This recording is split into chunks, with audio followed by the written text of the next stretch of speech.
In the next few minutes, we're going to pull back the curtain on hidden war.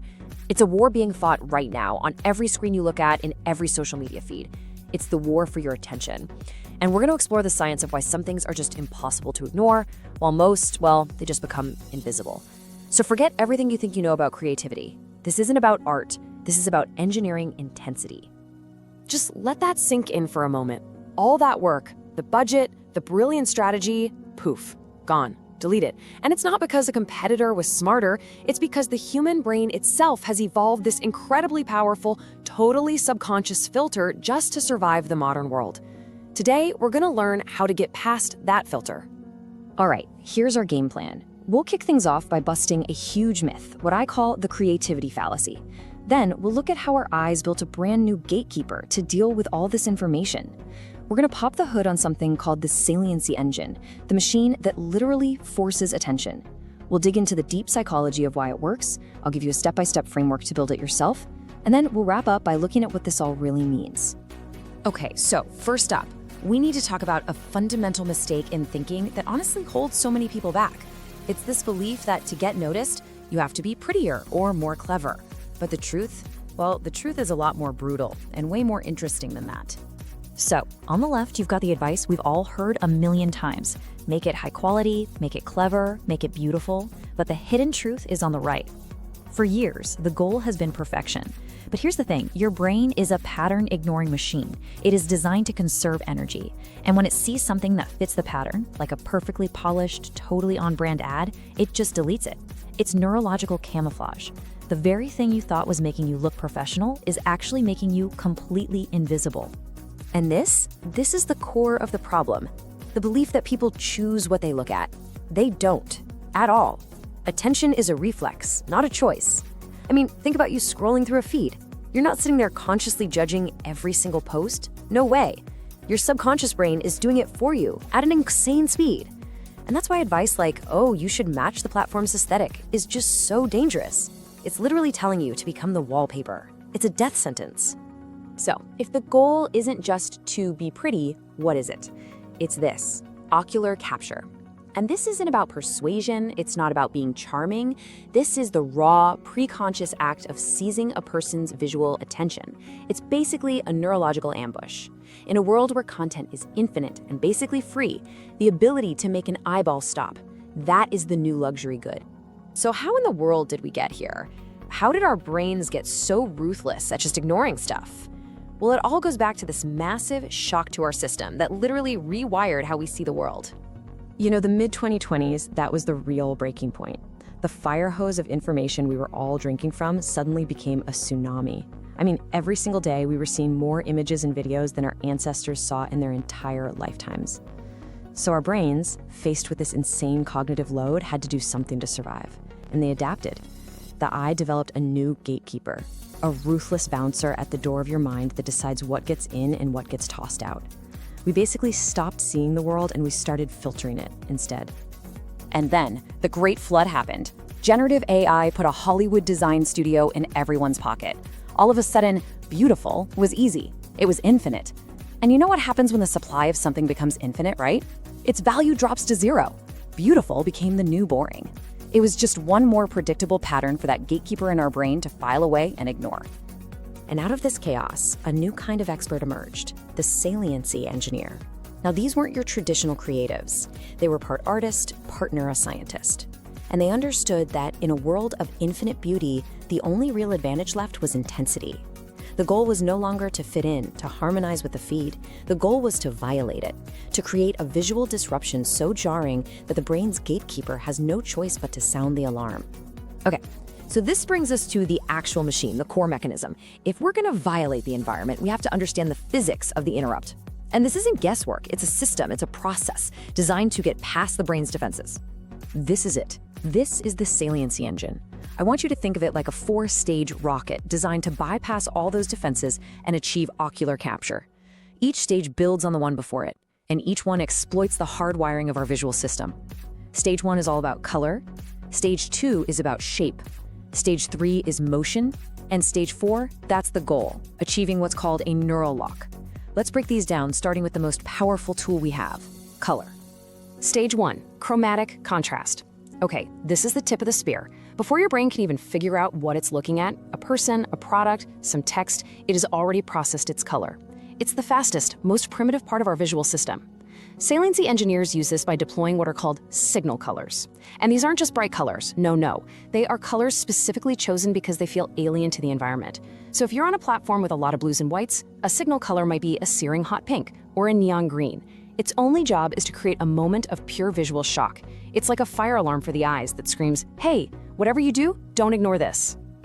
This slide shows it perfectly. On the left, total camouflage. The ad is using the same blues and grays as the app itself. Yeah, it looks professional, it looks clean, and it's completely invisible. Now look at the right. That's a signal. The ad injects this shocking high saturation yellow. It does not belong. It violates the visual piece of the feed, and that violation creates something called a saliency spike. The passively scrolling brain gets jolted to high alert. It's like, whoa, anomaly detected, we need to investigate. Ocular Capture has just begun. So once the color has sounded the alarm, we deploy stage 2, geometric dissonance. I mean, just look at your phone. It's a grid, right? Text is in horizontal lines, posts are in vertical boxes.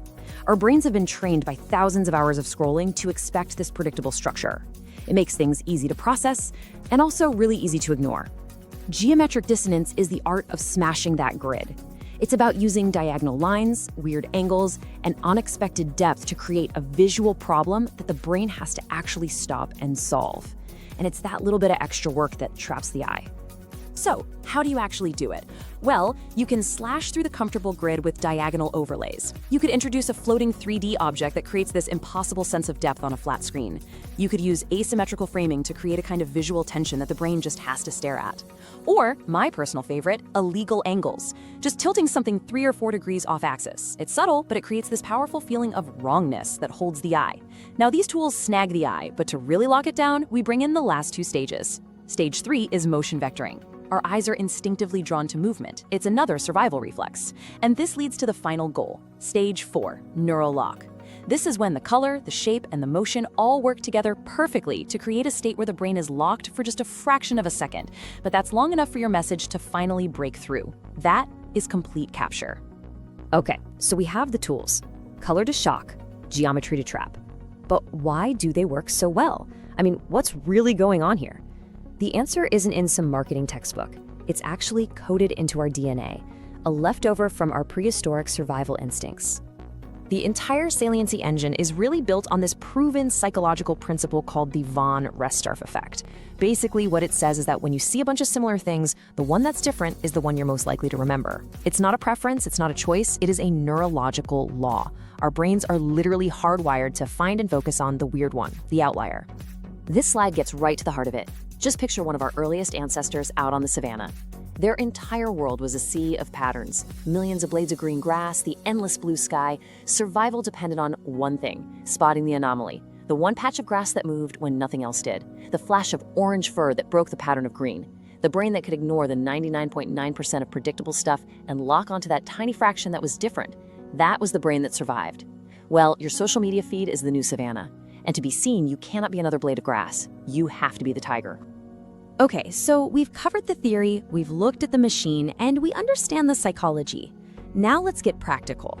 How do you go from just understanding this stuff to actually mastering it? Well, it comes down to a really clear 3-step framework. Here's the playbook. Step 1, audit. Before you design a single thing, just open the app where your stuff is going to run and just look. What are the dominant colors? Is it blue? Is it white? Dark gray? What's the grid like? That visual wallpaper? That's the enemy. Step 2, engineer. Now, based on that audit, you create the contrast spike. You pick a signal color that is the polar opposite of what you just saw. That's your alarm bell. And step 3, implement. Now you break the grid. You use your geometric disruption tools, the diagonals, the weird angles, the floating objects, to trap the eye that your signal color just captured. Audit, engineer, implement.